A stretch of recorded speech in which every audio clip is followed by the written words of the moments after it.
Chess नुसता chess खेळा नुसता मांडून चालत नाही, ते खेळता यायला पाहिजे. या खेळात तुम्ही एकत्र असणार काही होऊ शकतं. सामान्य जनतेसाठी काही होऊ शकतं. सामान्य जनतेसाठी काही पण होऊ शकतं. आमच्यासाठी नाही, आमच्या स्वस्वार्थासाठी किंवा आमदार होऊन खासदार होऊन पुढं राजकारण करायसाठी नाही, तर सामान्याच्या अन्यायाला वाचा फोडण्यासाठी जर जायची वेळ येणार असेल, काही होऊ शकतं. का नाही होऊ शकत.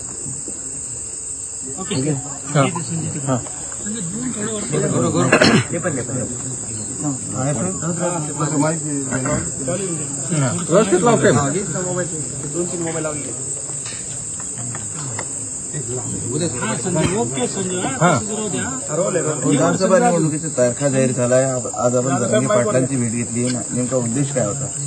मी जरांगे पाटील साहेबांना दोनदा हॉस्पिटलमध्ये जाऊन भेटलो होतो. इथेही जेव्हा त्यांचं आंदोलन सुरू झालं होतं, इथेही आलो होतो आणि त्यावेळी मी एक गोष्ट सांगितली होती की आपण जेव्हा हे घोषणा देतो एक मराठा लाख मराठा, तर त्यावेळी मी सांगितलं होतं की एक मराठ्यांनी पूर्ण महाराष्ट्रामध्ये कशा गाजवलेलं आहे, सगळे लाख मराठा रस्त्यावर आले तर काय हो, तर ते सत्य झालेलं आहे. आणि मी जरांगे पाटील साहेबांच्या सुरुवातीपासून फॅन आहे, या कारणाने की एक छोटासा गावाचा सामान्य माणूस आपल्या समाजाच्या हितासाठी जेव्हा त्याची प्रामाणिकता लोकांना कळतं, तर सगळं समाज त्याच्या मागे कशा येतो त्याचा एक ज्वलंत उदाहरण म्हणजे जरांगे पाटील साहेब आहे. आणि ते आपल्या भूमिकेवर ठाम आहे की कधीही त्यांनी आपली भूमिका बदललेली नाही आहे. ते आपल्या समाजासाठी लढत आहे.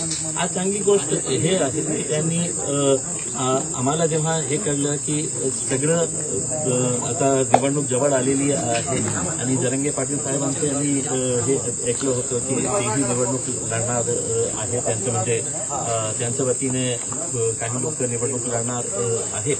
त्या अनुषंगाने आम्ही आज जे समाजामध्ये जे चाललेलं आहे त्याच्या बाबतीत चर्चा करण्यासाठी आम्ही आलो होतो. चाय पीने के ऊपर, चाय के ऊपर चर्चा करने के लिए चाय भी पिए, यहाँ पे बातचीत भी की, आगे देखेंगे जो भी हो. येत्या विधानसभेत जरांगे पाटील आणि तुम्ही एकत्र आम्हाला दिसणार आहात का?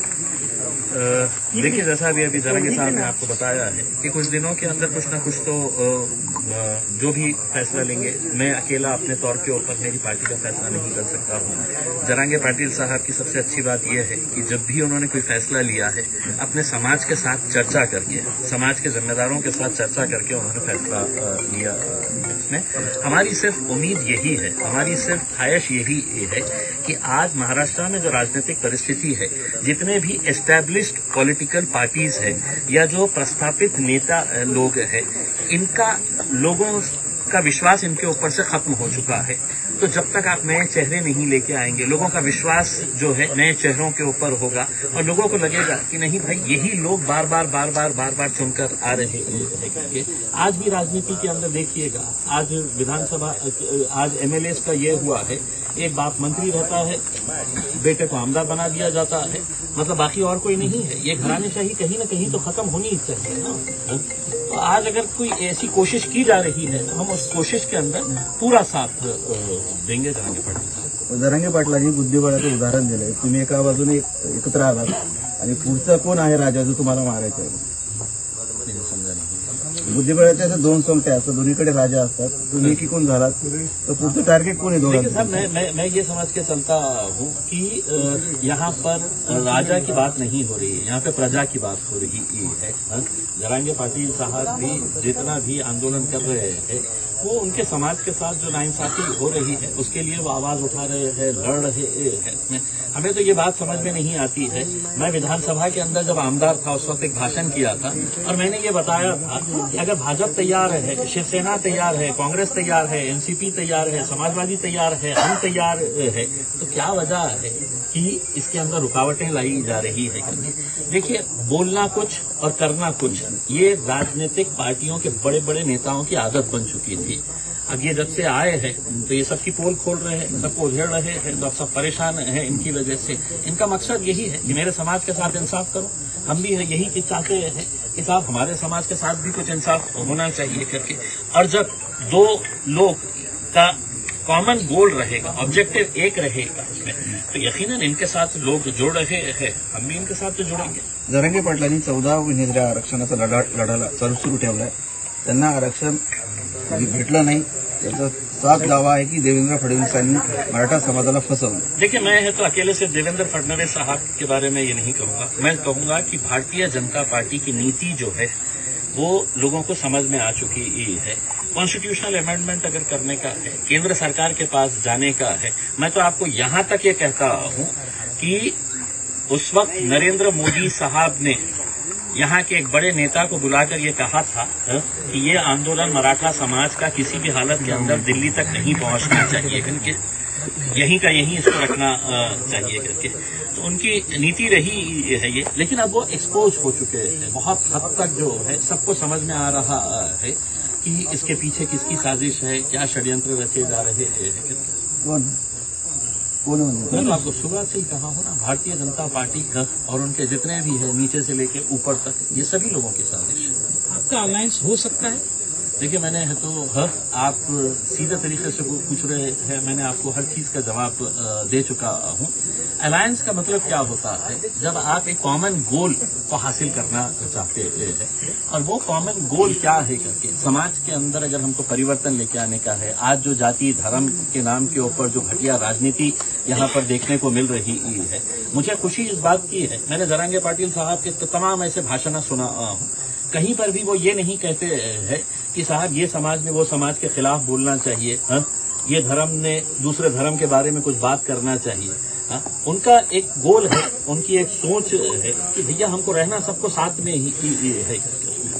उन्होंने कितने उदाहरण अपने गांव के दिए हैं यहाँ पर कि उनके गांव के अंदर किस तरीके से अच्छा. लेकिन आज क्या वजह है कि महाराष्ट्र के अंदर जाति धर्म और मजहब की दीवारें खड़ी की जा रही है? उसको कहीं ना कहीं गिराना चाहिए. और वो कौन गिरा सकता है? जो एस्टेब्लिश लीडरशिप है, उनसे हमारी उम्मीदें खत्म हो चुकी है.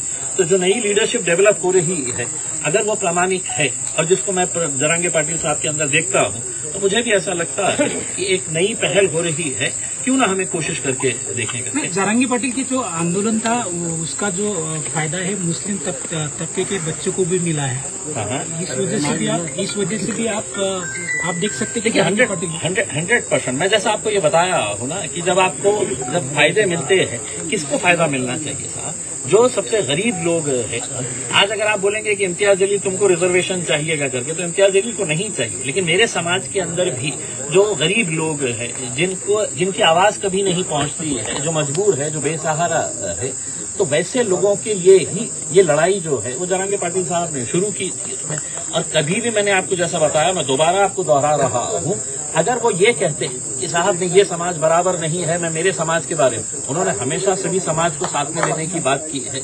आज अगर इलेक्शन की बात हो रही है तो ऐसा नहीं है कि वो दूसरे समाजों को साथ में नहीं ले रहे हैं. सभी समाज के लोगों को अब समझना चाहिए, या तो उन बेमानों का साथ दे, या एक नई पहल जो हो रही है तो उसका साथ दे करके अब जनता को तय करना है. जलील सर, त्याच्यामध्ये असं आहे की मनोज जरांगेचं सोशल इंजिनिअरिंगसाठी फार प्रयत्न चालू आहेत. त्यांना दलित, मुस्लिम, धनगर, मराठा. तुम्हाला वाटते की ही सिच्युएशन आताची जी आहे ते योग्य आता गणित बसू शकतं, योग्य संधी आहे? मला असं वाटतं की 2024ची हे जे निवडणूक आहे याच मुद्द्यावर असणार आहे की आज महाराष्ट्रामध्ये किंवा देशामध्ये जे आज जाती धर्माचा तेढ निर्माण करण्याचा जे प्रयत्न सत्ताधारी आणि विशेषकर भारतीय जनता पार्टीकडून जे सुरू आहे ते कुठेतरी थांबायला पाहिजे. आणि आज सगळ्यात जास्त महाराष्ट्राला काय आवश्यकता आहे तर सोशल इंजिनिअरिंगची.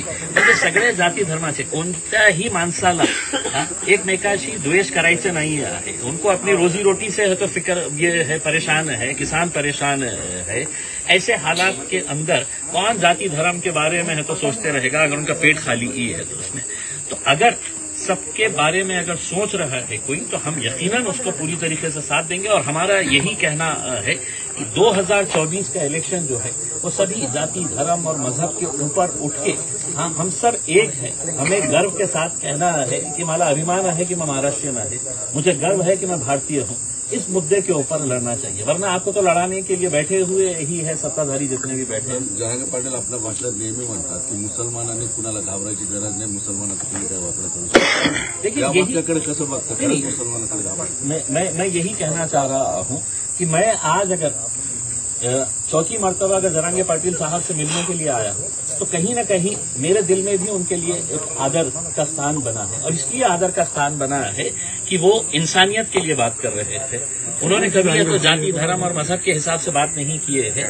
उन्होंने सबका साथ लेने की बात कर रहे हैं। इसका मतलब ये नहीं है कि भाई मुसलमानों को घबराने की, उनका पैगाम यही है कि दलितों तुमको भी घबराने की जरूरत नहीं है, ओबीसी समाज को भी किसी को भी घबराने की जरूरत नहीं है। सिर्फ आपको समझने की जरूरत है कि आपके खिलाफ जो साजिशें रची जाती है और उसके जरिए कैसा राजनीतिक फायदा उठाया जाता है वो खत्म होना चाहिए। आपण राज्यामध्ये किती जागा लढवणार आहात? नाही, आता ते ठरलेलं नाही आहे. काही पत्रकार येत असेल तर तिकीट द्यायला तयार आहे. ठीक आहे भैया.